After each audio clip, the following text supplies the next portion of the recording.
pada tahun Hijriah ini kita nak berubah daripada Islam yang Allah berikan pada kita, daripada Islam yang anugerahkan pada kita, Allah anugerahkan pada kita, kalau boleh kita beramal dengan hidup cara Islam yang mana Nabi kita Muhammad SAW menjadi contoh, yang mana Rasulullah telah ajar kepada kita bagaimana cara hidup Islam, syariat Islam yang Allah perintahkan kepada kita. Dan ada satu buku, satu kitab yang dipanggil Indahnya Hidup Bersyariat. Indahnya Hidup Bersyariat. Bila mana seorang Islam hidup yang dengan penuh kesyariatan yang diperintahkan Allah, yang disyariatkan oleh Nabi SAW, pasti dia akan mendapatkan ketenangan, pasti akan mendapatkan keindahan di dalam Islam itu. Dan pasti dia akan dapat, sebab Allah dan janjilah pada mereka bila mana mereka Islam, Allah pasti anzala fi qulubihim sakinah, Allah pasti turunkan ke dalam hati-hati mereka ketenangan, keindahan dan kenikmatan di dalam apa saja jenis ibadah yang mereka lakukan. Baik tuan-tuan, di bulan Muharram ini kita nak tinggalkan semua kalau boleh perbuatan dosa. Tahun ini kita kena berazam untuk meninggalkan perbuatan dosa, perbuatan maksiat, perbuatan munkar, perbuatan keji, akhlak yang buruk. Kita nak buang. Kita nak buang kalau boleh. Sebab apa? Kita nak menjadi Muslim, jadi mukmin yang lebih baik daripada yang sebelumnya. Jadi cara yang saya boleh berikan pada malam ini, ada beberapa amalan yang mana kalau kita amalkan amalan tersebut dapat menghindarkan diri kita daripada perbuatan keji, daripada perbuatan munkar, daripada keruntuhan akhlak, daripada melakukan dosa dan kejahatan. Dan amalan-amalan itu tuan-tuan, memang hari-hari, kadang-kadang ada setengah kita memang dah lakukan hari-hari, tapi masih tak berikan kesan pada dia. Mungkin dia tidak dapat menghayati ibadah yang Allah berikan kepadanya. Yang pertama iaitulah yang pertama solat. Solat kita dapat mencegah diri kita daripada perbuatan-perbuatan keji dan perbuatan yang munkar. Allah Subhanahu wa taala sebut, wa aqimis shalah, dirikan salat. Sebab apa? Inna shalah tanha 'anil fahsya'i wal munkar.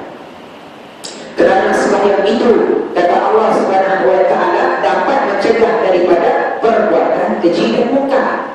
Maka solat yang kita dirikan itu adalah satu cara, satu petua yang mana bila kita solat tadi menjadi benteng, menjadi perisai daripada melakukan perbuatan-perbuatan yang dilarang oleh Allah Subhanahu wa taala.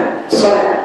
Saya tanya guru saya, saya tanya kepada guru saya, Ustaz, macam mana Ustaz? Ada ramai kita ni yang sembahyang, tapi setelah sembahyang tu ada juga di kalangan mereka yang masih lagi melakukan dosa dan perbuatan-perbuatan yang dilarang oleh Allah Subhanahu wa taala. Maka Ustaz saya menjawab, kalau begitu mereka sembahyang tapi dalam keadaan mereka itu tak khusyuk dalam sembahyang. Mana yang mereka melaksanakan sembahyang tapi sembahyang itu tidak memberikan kesan pada dirinya. Dia cuma sembahyang hanya sekadar melepaskan batuk di tangga ataupun acuh tak acuh. Itu melepaskan batuk di tangga bagaimana? Dia hanya sekadar melaksanakan perintah Allah saja, tetapi tidak dilaksanakan kerana sifat kehambaannya yang memang diwajibkan Allah padanya, yang mana dia buat kerana nak mentaati Allah, nak menjadi hamba Allah yang lebih dekat kepada Allah Subhanahu wa taala. Dan dia hanya sekadar untuk melaksanakan, sebab ini ada tanggungjawab, maka dia pun buat. Dia buat kerana tanggungjawab. Kalau orang Islam maka dia buat, tapi dia tidak ada niat untuk mendekatkan diri pada Allah, nak memperbaiki akhlaknya, nak memperbaiki tingkah lakunya dan seumpamanya. Itu sebablah solat yang dilakukan tadi kalau tidak khusyuk, maka dia tidak dapat memberikan kesan ke dalam diri seseorang individu yang bergelar Muslim tadi. Buat ayat Muslim. Jadi sembahyang yang kita lakukan dapat mencegah daripada perbuatan keji dan perbuatan munkar. Dalam hadis Nabi SAW disebut, iaitulah as-salatu imaduddin. Bermula sembahyang yang kita lakukan itu merupakan tiang agama.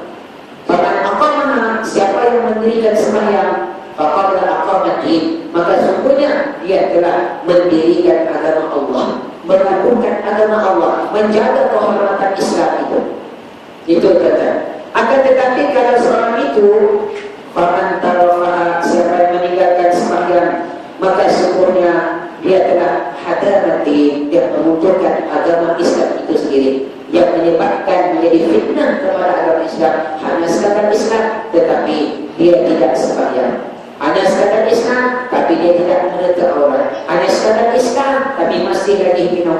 Hanya sekadar Islam masih lagi mengamalkan sifat apa dia? Rasuah, makan, riba dan seumpamanya. Na'udzubillah.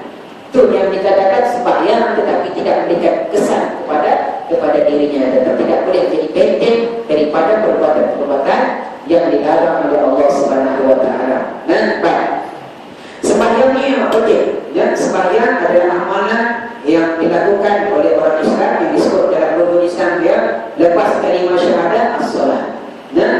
Ada 5 rukun Islam yang selepas kita mengucap 2 kalimah syahadat, yang kedua adalah solat. Solat itu mati sebab di akhirat nanti mula-mula sekali Allah yang tanya pada solat. Awal ma yasabu yaumil qiyamah as-solat. Faman bani awal sekali yang Allah akan hisab di akhirat nanti adalah sembahyang.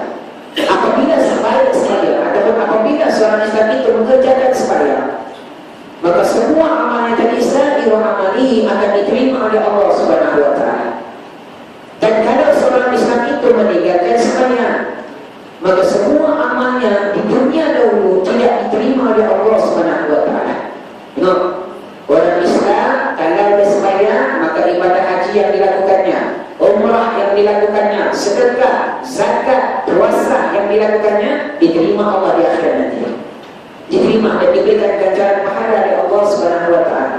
Akan tetapi kalau seorang itu tidak sembahyang, maka kebaikan banyak mana sekalipun dilakukannya masa di dunia. Dia dermawan, dia tolong orang miskin, dia tolong orang fakir, dia berpuasa di dalam Ramadan, dia berpuasa sunat, dia mengeluarkan zakat, dia pergi umrah, maka tidak diterima Allah Subhanahu wa taala. Hujannya apa? Hujannya kerana dia meninggalkan solat. Itu hujannya. Macam orang kafir kata orang bukan Islam. Mereka juga melakukan kebaikan sama macam kita melakukan kebaikan. Agama mereka pun sudah buat baik juga, mereka pun buat baik. Tetapi kebaikan yang mereka lakukan itu tidak mendapat apa-apa nilai di sisi Allah Subhanahu wa taala. Mungkin dia di akhirat nanti. Dalam Al-Quran Allah kata apa?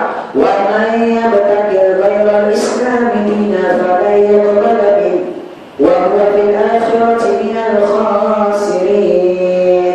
Siapa-siapa manusia yang mengambil selain daripada agama Islam, falan yuqbala minhu, tidak diterima Allah Subhanahu wa taala. Kalau dia bukan Islam, dia ambil agama selain daripada agama Islam, apa saja amal yang dia buat semua tak diterima Allah.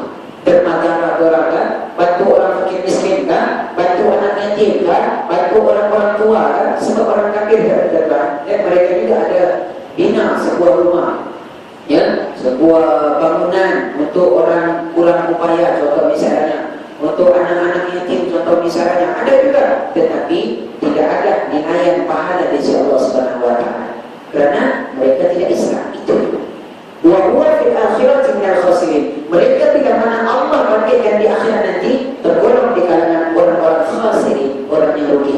Rugi apa dia? Rugi amal kebaikan yang mereka lakukan masa di dunia dahulu. Rugi dia. Walaupun mereka buat kebaikan yang terlalu banyak, tapi di akhirat nanti kebaikan itu tak ada nafsu, tak ada nilai apa-apa. Sebab mereka itu bukan beragama Islam. Wal-ayya'uzubillah. Sebab nikmatnya kita pada hari ini, dan disebabkan kita ini Islam, maka apa saja kebaikan yang kita buat dijadikan sebagai pahala di sisi Allah Subhanahu wa taala. Baik, itu yang pertama. Yang kedua, iaitulah yang kedua yang dapat memberikan pahala pada kita, yang boleh menghindarkan diri kita daripada perbuatan keji dan perbuatan munkar. Yang kedua adalah selawat. Selawat kepada siapa? Selawat kepada Nabi sallallahu alaihi wasallam. Kita selawat kepada Rasulullah 1 kali kita selawat, maka Allah 10 kali memberikan rahmat kepada kita. Artis main bola sepak yang kita sebut namanya dekat tidak mendapat apa-apa pahala daripada Allah. Kita sebut sejuta kali bernama mereka yang kita jadikan sebagai idola, tak dapat apa-apa pahala daripada Allah. Rahmat pun tak dapat. Tetapi dengan menyebut nama Nabi kita Muhammad sallallahu alaihi wasallam 1 kali Allah berikan 10 rahmat. 10 belah doa dimakbulkan Allah daripada malaikat. Dan 10 juga kemaghfirah, keampunan daripada Allah yang kita akan dapat dengan sebab kita berselawat kepada Nabi kita Muhammad sallallahu alaihi wasallam. Hanya sekadar selawat saja. Dengan selawat itu kita dapat rahmat dari kepada Allah. Sekiranya bagaimana Nabi kita Muhammad SAW ketika menaiki mimbar, naik tangga pertama Nabi kata amin, naik tangga kedua Nabi kata amin, naik ke tangga ketiga Nabi kata amin. Maka sahabat Ridwanullah alaihi yang ada pada hari itu bertanya kepada Nabi, ya Rasulullah, kami mendengar kamu mengaminkan doa. Doa siapa yang kamu aminkan ya Rasulullah? Nabi menjawab, ia adalah doa daripada malaikat Jibril alaihissalam. Jibril kata apa? Jibril kata, celakalah mereka yang ada ibu dan ada ayah, tetapi mereka tidak dapat melakukan kebaikan kepada ibu dan ayah dan tidak merayakan mereka masuk dalam syurga Allah Subhanahu wa taala. Dengan arti kata, mereka itu berharga kepada ibu dan ayah. Rasulullah kata, amin. Yang kedua, rugilah mereka yang berada di bulan Ramadan, tetapi Allah tidak berkenan untuk mengampunkan dosanya. Dan berada di bulan Ramadan, habis Ramadan, Allah tak ampunkan dosanya. Dan yang ketiga, celakalah wahai Muhammad, mereka yang apabila disebut namamu, tetapi mereka tidak berselawat ke atasmu. Nah itu yang Nabi aminkan. Dan sebab apa? Celaka bagi mereka yang tidak disebut nama Rasulullah, tetapi mereka tidak berselawat ke atas Nabi Sallallahu Alaihi Wasallam. Dan tak rugi untuk kita berselawat kepada Nabi kita Muhammad Sallallahu Alaihi Wasallam. Dan satu selawat sahaja, man shalla alaihi salatan sallallahu alaiha biha asyara. Siapa berselawat padaku satu kali dia selawat, maka Allah pasti akan berselawat kepadanya sebanyak 10 kali selawat. Dalam Al-Quran Allah Subhanahu wa taala kata apa dia? Innallaha wa malaikatahu yusholluna 'alan nabi ya ayyuhalladzina amanu shallu 'alaihi wa sallimu taslima. Sallallahu alaihi wasallam. Sesungguhnya Allah dan para malaikatnya berselawat kepada siapa? Kepada Nabi. Maka wahai orang yang beriman, berselawatlah kamu kepada baginda Nabi sallallahu alaihi wasallam atas selawat salam dan sejahtera ke atasnya. Dan satu kali selawat kita dapat rahmat daripada Allah Subhanahu wa taala. Esek seterusnya adalah sedekah. Dan sedekah, kata Nabi SAW, bersedekahlah walaupun hanya sekadar sebiji tamar. Sebab dengan sebiji tamar itu dapat mencegah kita daripada api neraka Allah Subhanahu wa taala. Dan sedekah itu merupakan petua yang Nabi ajar kepada kita untuk dipanjangkan umur. Allahu Akbar. Sedekah, katanya ma'anfaqtum min syai'in fahuwa yukhlifuh. Apa saja yang kita sedekahkan, apa saja yang kita infakkan dengan Allah Subhanahu wa taala, pasti akan ganti wa khairur raziqin. Dan Allah sebaik-baik pemberi rezeki. Dan Allah sebaik pemberi rezeki baik. Yang seterusnya adalah silaturahim. Seterusnya adalah silaturahim. Ini juga merupakan petua pula rezeki dan petua panjang umur. Nah, dalam hadis Nabi SAW, man ahabba ayyubsata lahu fi rizqihi wa yusa'alahu fi atharihi falyasil rahimah. Siapa yang suka dipanjangkan umurnya dan diluaskan rezekinya, maka hendaklah dia menyambung silaturahim. Menyambung silaturahim. Tengok, siapa yang nak panjang umur dan nak dimurahkan rezekinya oleh Allah Subhanahu wa taala, nak diluaskan rezekinya oleh Allah, satu dia kena buat. Apa dia? Falyasil rahimah. Sambung silaturahim. Sambung silaturahim. Orang yang memutuskan tali persaudaraan, maka di akhirat nanti Allah tak masukkan dia dalam syurga. Dalam hadis, la yadkhuluna jannah qati'ar rahim. Tidak akan masuk dalam syurga mereka yang memutuskan tali persaudaraan. Na'udzubillah. Tengok bagaimana Nabi kita berhijrah dan Tuhan. Ketika Nabi SAW berhijrah daripada Mekah Al-Mukarramah dan sampai di Madinah Al-Munawwarah, yang menyambut Nabi, yang meralikan Nabi pada ketika itu adalah kaum Aus dan kaum Khazraj. Aus dan Khazraj, yang mana dulu dua itu bermusuh berpuluh-puluh tahun lamanya. Bermusuh. Tetapi dengan sebab Rasulullah SAW, bila mana mereka nampak Rasulullah, mereka mengenali Rasulullah SAW memiliki akhlak yang mulia, mereka berdua pun berdamai, menyambung tali persaudaraan. Subhanallah, dipanggil sebagai kaum Ansor. Pada dari Aus, tak ada dari Khazraj, tapi dipanggil sebagai kaum Ansar. Apa makna Ansar? Ansar itu daripada perkataan Nasar, orang yang menolong. Menolong siapa? Menolong Nabi SAW untuk menjadikan negeri Madinah itu sebagai negara Islam. Membantu Nabi SAW meraihkan Rasulullah. Nah, ketika mana hijrah Rasul Sallallahu Alaihi Wasallam, maka mereka pun berdamai, permusuhan, pertelingkahan yang berpuluh-puluh tahun namanya terlerai. Begitu saja ketika mana mereka mengenali Nabi Muhammad SAW. Pada awal ceritanya tadi, sebelum Nabi berhijrah di Madinah Munawwarah, nah, Aus dan Khazraj pergi ke Mekah dulu. Bila mana mereka sampai di Mekah Al-Mukarramah, tuan-tuan, secara kebetulan mereka bertemu dengan Rasulullah SAW. Mereka tak kenal siapa dia Rasulullah. Tetapi bila mana mereka nampak Rasulullah, mereka jatuh hati kata. Dan bila mana mereka mendengar ayat Al-Quran yang dibacakan oleh Nabi SAW, nah disitulah diturunkan Allah ke dalam hati-hati mereka, hidayah Allah untuk menyukai apa yang dibacakan oleh Nabi SAW. Situ mulanya kata mereka rasa terpukul dengan Rasulullah, dan mereka rasa terpukul dan rasa takjub dengan kalam Allah, ayat Al-Quran yang dibacakan oleh Rasulullah SAW. Lalu mereka pun pulang ke Madinah. Bila sampai di Madinah, mereka pun menceritakan kepada penduduk Madinah berkenaan tentang satu orang yang mereka temui di Mekah Al-Mukarramah, yaitu Rasulullah SAW. Sebab mereka menantikan ketika mana Rasulullah sampai, mereka yang meraihkan Rasulullah SAW. Bagaimana mereka raihkan? Mereka raihkan dengan berkasidah. Mereka meraihkan dengan bernasyid. Apa dia? Tola al-badru alaina min thaniyatil wada wajaba syukru alaina mada'ilahida. Mereka bersyukur sebab apa? Didatangi oleh insan yang mulia, Nabi Muhammad Sallallahu Alaihi Wasallam. Nabi yang paling mulia datang. Nabi dipanggil sebagai khalaqal bashar ataupun khairul bashar, sebaik-baik manusia, iaitulah Nabi kita Muhammad Sallallahu Alaihi Wasallam. Seterusnya, seterusnya iaitulah kita panggil sebagai sujud. Semua dalam bahasa Arab datang. Yang pertama tadi solat itu dalam bahasa Jawi, bahasa Arab. Yang kedua tadi adalah sholawat. Yang ketiga adalah sedekah. Yang keempat adalah silaturahim.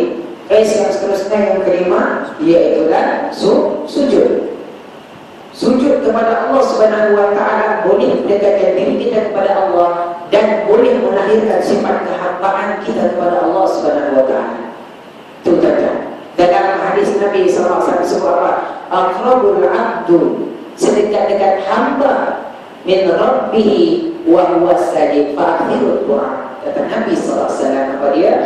Sedekat-dekat hamba Allah kepada Tuhannya ketika mana dia sujud kepada Allah SWT. Maka bila mana kamu sujud fa'akhirul doa, perbanyakkan berdoa kepada Allah SWT. Sebab sebab masa kita dekat pada Allah, hampir kita pada Allah. Ya, bila mana kita sujud, di situlah kita menyatakan tentang diri kita betapa hinanya kita di hadapan Allah. Kita semua tak ada kemuliaan. Mulianya kita apabila kita meletakkan dahi kita di atas sejadah bersujud menyembah Allah. Di situ kemuliaan seorang insan, seorang hamba Allah. Dan sebagaimana manusia tadi itu, dia ada kepala dan dia tak meletakkan kepalanya tadi sujud menyembah Allah Subhanahu Wa Taala. Walaupun dia kaya, walaupun dia memegang tampuk pemerintahan dunia, dia tetap hina di sisi Allah Subhanahu Wa Taala. Contohnya kita kata siapa dia? Iaitulah Iblis, Fir'aun, Qarun dan seumpamanya. Iblis disuruh apa datang? Aba wastakbara. Wa qala lil malaikati isjudu li Adam fasajadu illa iblis. Kami memerintahkan kepada mereka semua ni, yakni para malaikat, untuk menyembah Nabi Adam AS, untuk bersujud kepada Nabi Adam AS. Tetapi apa yang dilakukan oleh Iblis? Mereka tak sujud. Malaikat sujud, tetapi Iblis, syaitan, tidak sujud. Bahkan dia apa? Wastakbara. Apa dia apa? Apa dia wastakbara? Apa itu dia ingkar kepada Allah, perintah Allah. Yang kedua dia istikbar. Istikbar daripada perkataan kafar, kibir ataupun takabur. Na'udzubillah, dia sombong. Maka orang yang tak nak meletakkan kepalanya di sejadah datang, dia tak tegas kepada orang sombong. Fir'aun kaya tentera, memiliki tentera yang begitu ramai, rakyat yang begitu ramai, tetapi dia menganggap dirinya sebagai Tuhan dan dia tidak menetapkan dirinya sebagai hamba Allah Subhanahu wa taala. Jadi apa? Ana rabbukumul a'la, aku lah Tuhan kamu yang tertinggi. Nauzubillah. Allahumma shalli ala sayyidina Muhammad. Jadi orang yang sujud kepada Allah dapat mendekatkan diri kepada Allah dan jauh daripada sifat-sifat sombong yang boleh merosakkan dia punya hati badan. Nah, dalam hadis disebut apa dia? Bila hati kita baik, maka seluruh anggota badan kita menjadi baik. Bila hati kita rosak, maka seluruh juga anggota badan kita menjadi rosak. Rosak apa dia? Rosak dari segi keburukan, dari segi amalan. Jadi kita menjadi perangai-perangai yang jahat. Na'udzubillah. Tapi bila hati kita baik, maka kita punya perangai akan menjadi baik. Tingkah laku akan menjadi baik, insyaAllah. Bi'idznillah ta'ala. Dia bermula daripada hati kita. Bila hati kita bersih, maka semuanya amalan kita juga menjadi baik dan diterima oleh Allah Subhanahu wa ta'ala. Dalam hadis yang disebut seumpama itu yang diriwayatkan oleh Imam Muslim dan Allah, wahya qalbu, yaitu hati. Dalam diri manusia ada sekumpal lagi. Jika baik daging tersebut, maka baik seluruh anggota badannya. Tapi jika buruk daging tersebut, maka buruklah semua anggota badannya. Apa dia? Adalah wahya qalbu, ia merupakan hati. Baik. Seterusnya, yang terusnya adalah syukur dan yang seterusnya adalah sabar. Syukur dan juga sabar. Dalam hadis Rasulullah disebut apa? Beruntunglah, bertuahlah orang yang beriman kepada Allah Subhanahu wa taala. Bila diberikan nikmat, dia bersyukur kepada Allah. Bila ditimpakan musibah, dia bersabar kepada Allah Subhanahu wa taala. Tengok tuan. Dan setengah kita tuan, ada orang yang diberikan nikmat oleh Allah, dia menggunakan nikmat tadi di jalan yang Allah tidak redha. Tetapi bagi orang mukmin yang diberikan kenikmatan yang Allah, dia gunakan kenikmatan itu untuk Allah juga. Maka ini adalah hamba Allah yang memang benar-benar bersyukur kepada Allah. Di dalam Islam, syukur itu terbagi kepada dua. Syukur pada hati, syukur pada lisan, dan syukur pada anggota badan. Syukur pada hati adalah bila Allah bagi nikmat, dia mengiktiraf, dia meyakini dalam hati, dia memberikan nikmat itu adalah Allah, bukan manusia. Dia iktiraf, dia yakin yang memberikan aku rezeki adalah Allah, walaupun di tangan manusia yang memberikan menjadi asbab tadi itu. Tapi dia letakkan keyakinan memberikan rezeki memang daripada Allah, bukan daripada manusia, bukan bos, bukan apalagi majikan dan seumpamanya. Dia iktiraf lagu itu benar. Yang kedua, bila dapat nikmat daripada Allah, keluar di lisan ucapan Alhamdulillah. Alhamdulillah, segala puji bagi Allah. Kita bangkit daripada tidur, kita ucap apa? Alhamdulillahilladzi ahyana ba'dama amatana wa ilaihi nusyur. Segala puji bagi Allah yang telah menghidupkan aku setelah mematikan. Subhanallah, bila kita dapat hidup itu, kita bersyukur kepada Allah dengan kita memuji Allah kerana memberikan kita anugerah kehidupan, dapat menarik nafas yang segar pada hari tersebut. Seterusnya, iaitulah syukur pada anggota badan, iaitu kita zahirkan nikmat yang Allah bagi dekat kita tu, kita buat semuanya untuk Allah. Contohlah kita katakan Allah berikan kita nikmat rezeki yang melimpah Allah, rezeki yang luas. Maka cara untuk kita menzahirkan nikmat kesyukuran kita kepada Allah ialah dengan rezeki yang Allah bagi tadi itu. Sebahagiannya kita sumbangkan di jalan Allah, sebahagiannya kita infakkan di jalan Allah Subhanahu wa taala. Itu cara untuk kita mensyukur nikmat daripada wang yang diberikan oleh Allah Subhanahu wa taala. Masukkan sedikit sebanyak. Allah kata, "Wa mimma razaqnahum yunfiqun." Dan sebahagian daripada rezeki yang kami berikan kepada mereka infakkan. Wa mimma razaqnahum yunfiqun. Sebahagian, bukan Allah kata semua rezeki yang baik kamu tidak kena infak, tidak. Wa mimma dengan maksud sebahagian, bukan semua. Sedikit sebanyak, tak mampu nak bagi 50, bagilah RM1 yang mana kita mampu. Yang penting kita ikhlas kerana Allah. Itu yang penting. Sebagaimana Nabi SAW yang berhijrah dengan para sahabat ridwanullah alaihim ajmain sampai di Madinah Al-Munawwarah, semua sahabat yang berhijrah itu semua ikhlas kerana Allah. Sebab mentaati perintah Allah dan mentaati perintah Rasulullah SAW. Tetapi ada satu orang ni, dia berhijrah juga, tapi dia tak ikhlas kerana Allah. Sebab apa? Dia berhijrah kerana nak bernikah dengan siapa? Ummi Qais. Tunang dia datang. Tunang dia ni nak berhijrah ke Madinah, tetapi laki-laki ni tak nak.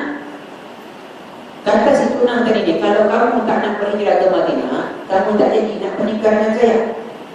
Jadi yang laki-laki yang berkata, okey lah, aku tak menikah dengan dia, mau tak mau terpaksa lah dia berhijrah ke Madinah. Yang penting dia dapat bernikah dengan Ummi Qais. Maka Ibnu Mas'ud radhiyallahu ta'ala anhu dia menyebut bahawasanya laki-laki itu dipanggil sebagai muhajir Ummi Qais. Orang yang berhijrah kerana Ummi Qais, bukan orang yang berhijrah kerana Allah dan kerana Rasulullah SAW. Dalam hadis Rasulullah disebut, "Faman kanat hijratuhu ila Allah wa rasulihi, fa hijratuhu ila Allah wa rasulihi. Wa man kanat hijratuhu li dunya yusibuha aw imra'atin yankihuha, fa hijratuhu ila ma hajara ilaihi." Barang siapa yang berhijrah kerana Allah dan kerana Rasulnya, maka hijrahnya itu kerana Allah dan kerana Rasul. Jadi dia mendapatkan Allah dan dia mendapatkan Rasulullah SAW. Maka barang siapa yang berhijrah kerana dunia dan berhijrah kerana perempuan yang dia nak nikahi, maka dia akan dapatkan apa yang dihijrahkannya itu. Jadi apa yang dia niatkan tadi, itu yang dia dapatkan. Contoh kita kata juga lah, para artis kata, dulu kalau tak bertudung, kalau pakai tudung dulu 10 tahun sebelum ni lah, dalam kita katakannya, kalau pakai tudung tak dapat job, susah nak berlakon. Tapi hari ini tuan-tuan, kalau tak bertudung susah nak dapat job. Tengok filem-filem hari ini, kebanyakan artis dan semua kebanyakan memakai tudung. Bapak jadi trend bagi gerak. Diorang pun bertudung kerana terpaksa.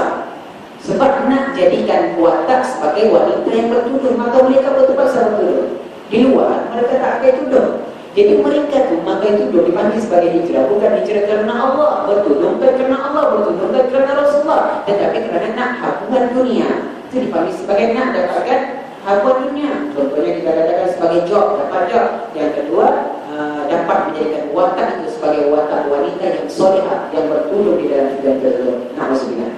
Nah, kita kenal mereka kata dunia realiti mereka lain dengan dunia fantasi, dunia lakonan, ada perbezaan. Jadi biarlah kita ni nak buat apa saja, biar kerana Allah, biar kerana mengikuti atau mentaati perintah Allah dan mentaati perintah Rasulullah SAW, bukan kerana dunia dan bukan kerana hal-hal lainnya.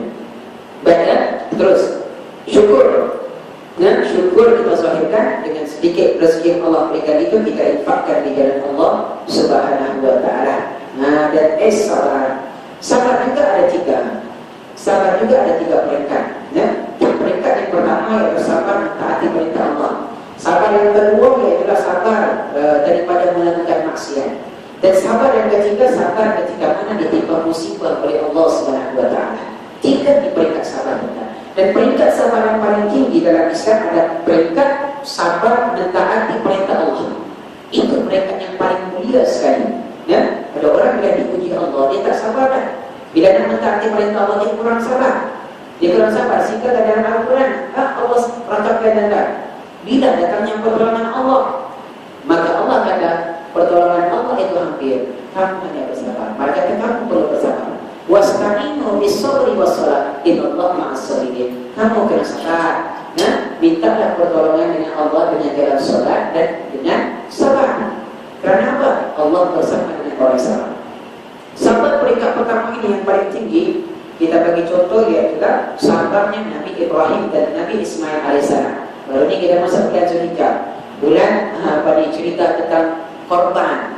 Bagaimana Nabi Ibrahim dan Nabi Ismail alaihissalam, ketaatan mereka kepada Allah. Nabi Ibrahim diperintahkan Allah untuk menyembelih anaknya, kata anak itu adalah seorang anak yang dia sayang, kata. Tetapi Allah uji dia, kata dia sayang lebih kepada anaknya atau dia sayang kepada Allah Azza wa Jalla. Maka Allah berikan wahyu kepadanya. Ini arafil manam. Wahai anakku, katanya, ya abadi ini, ya bunayya, wahai anak. Dia kata, wahai anak Ismail alaihissalam, inni arafil manam, aku nampak dalam mimpi, anni asfauka fanzur mazadaro. Allah perintahkan padaku untuk sembelih kamu. Sekarang ni nak tanya kamu ni, bagaimana pandangan kamu, bagaimana pendapat kamu, boleh tak dia sembelih kamu ni? Tengok jawapan Nabi Ismail alaihissalam, ya abadi if'al ma tu'mar, wahai ayah, itu perintah daripada Allah. Maka bila mana perintah daripada Allah, if'al ma tu'mar, lakukan, laksanakan. Satajiduni insyaallah minas sabirin. Nanti wahai ayah, bila kamu laksanakan perintah Allah, kamu akan nampak reaksi aku nanti di kalangan orang-orang yang saleh. Satajidni insyaallah minas sabirin. Daripada orang sabar. Ketika Nabi Ismail diletakkan dan dibawa angkat, Nabi Ismail tajam di asap di Nabi Ibrahim alaihissalam. Dah kita katakan dah dihayun dah pisau tu, tetapi tak makan dah. Pisau itu yang sifatnya tajam tak boleh memotong leher Nabi Ismail alaihissalam. Allah tak izinkan. Allah tak kata pun bayar pada pisau tadi. Nah, itu Allah tak izinkan untuk memotong. Dan apa yang berlaku? Allah gantikan tadi itu Nabi Ismail sebagai sembelihan kepada binatang yang kita panggil sebagai kibash atau seekor kaki. Nah, tengok, bila mana kita sabar mentaati perintah Allah, nanti Allah gantikan kesabaran itu dengan sesuatu yang lebih berharga, yang lebih bermakna, yang lebih baik daripada apa yang kita korbankan tadi. Subhanallah. Jadi itu adalah sabar yang pertama. Dan sabar yang kedua, sabar meninggalkan maksiat. Sabar kata. Sabar dalam meninggalkan maksiat kepada Allah Subhanahu wa taala. Dan seterusnya sabar yang ketiga, sabar ketika mana ditimpa musibah. Sabar ditimpa musibah yang memang kadang-kadang manusia amat payah untuk menerimanya.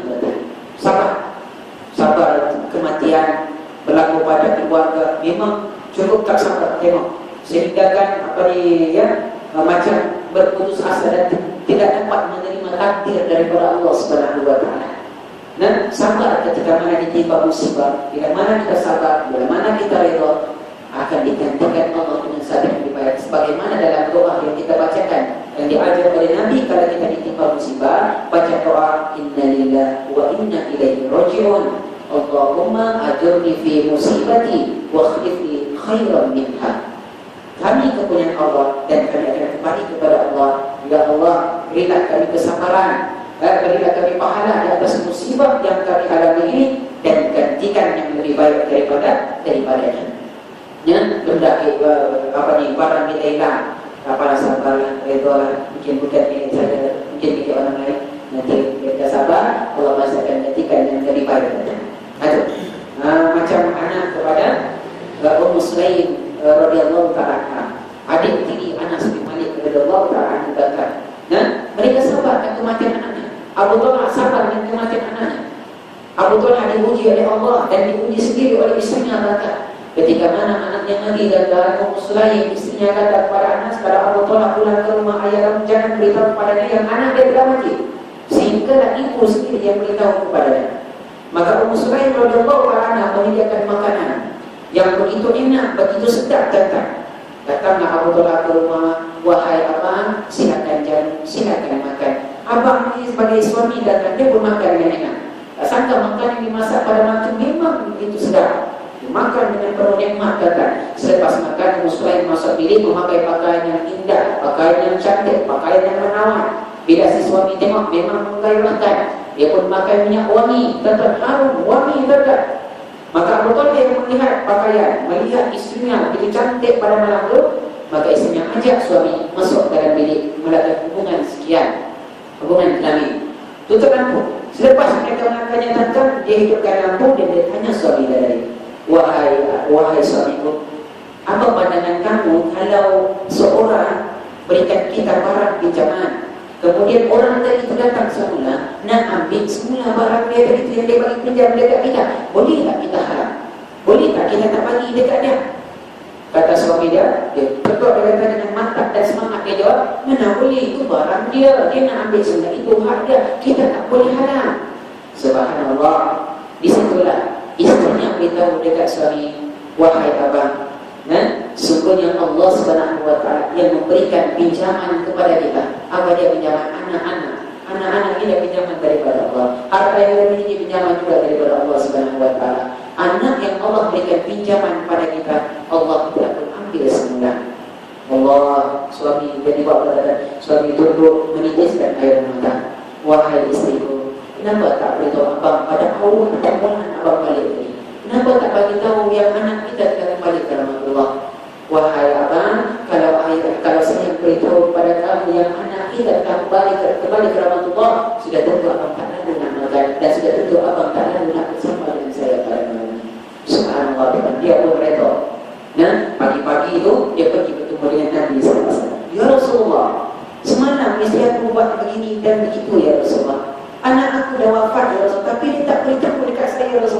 Dia suruh saya makan, kemudian kerana hubungan semalam ya Rasulullah. Rasulullah kata apa? Rasulullah puji istrinya.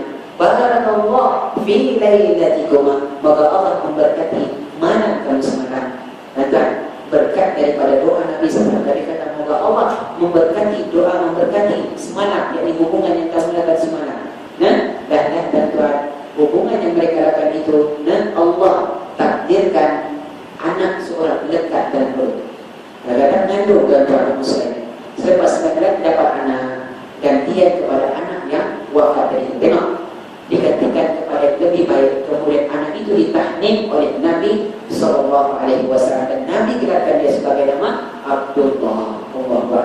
Tidak ada yang menahnikan yang permulaan. Mulut masuk dalam ini, dalam mulut anaknya ini adalah air liur Nabi SAW, bukan dari susu daripada muslim. Kita dapat anak dan tuan isteri kita muslim, tapi tidak waktu muslim dapat anak ni, muslim kata kepada Anas, wahai Anas, hantar adik kamu ni pergi bawa bertemu dengan Nabi SAW. Kalau ada di luar sana yang nak menyusukan adik kamu, jangan bagi. Saya tak mau. Sebab apa? Sebab saya nak air liur yang masuk dulu dalam perut adik kamu ni adalah air liur yang mulia, air liur bagi Nabi Muhammad SAW. Subhanallah. Subhanallah, anak itu membesar dalam keadaan mereka yang berjuang di jalan agama Allah Subhanahu Wa Taala, yang mana mereka tergolong di kalangan orang yang yang mengembangkan Islam pada zaman yang datang. Subhanallah. Bila mana kita sampai dengan musibah, insya-Allah Allah pasti gantikan yang lebih baik daripada itu. Insya-Allah datangnya. Baik. Seterusnya S yang terakhir yaitu syahadah. S itu syahadah. Apa makna syahadah? Syahadah itu kita bersaksi. Kita katakan mengucap dua kalimah syahadah. Mengucap dua kalimah syahadah. Asyhadu an la ilaha illallah wa asyhadu anna Muhammadar Rasulullah. Nanti kata lain yang kita ambil zikir daripada Allah Subhanahu Wa Taala, yaitu la ilaha illallah. Tajdidu imanakum bi kalimah la ilaha illallah. Maksudnya perbaharui iman kamu dengan kalimah la ilaha illallah. Nabi suruh kita perbaharui iman kita ni dengan zikir la ilaha illallah. Tidak ada Tuhan melainkan Allah. Tidak ada yang memberikan kita rezeki melainkan Allah. Tidak ada yang dapat menyelesaikan masalah kita melainkan Allah. Tidak ada yang dapat memudahkan urusan kita melainkan Allah.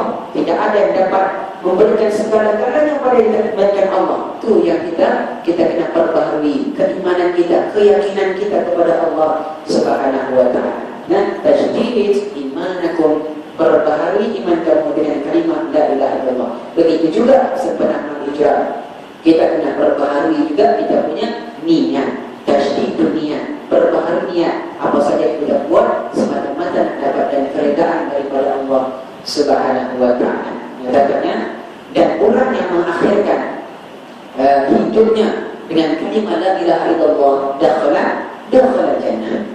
Siapa yang akhir kalamnya keluar daripada perkataan terakhir daripada mulutnya sebelum dicabut nyawanya, kalimat terakhir itu adalah kalimat la ilaha illallah, maka Nabi sebut orang itu akan masuk dakhala jannah, masuk dalam syurga Allah Subhanahu Wa Taala. Maka lazimkan zikir la ilaha illallah, la ilaha illallah, la ilaha illallah, Muhammadur Rasulullah.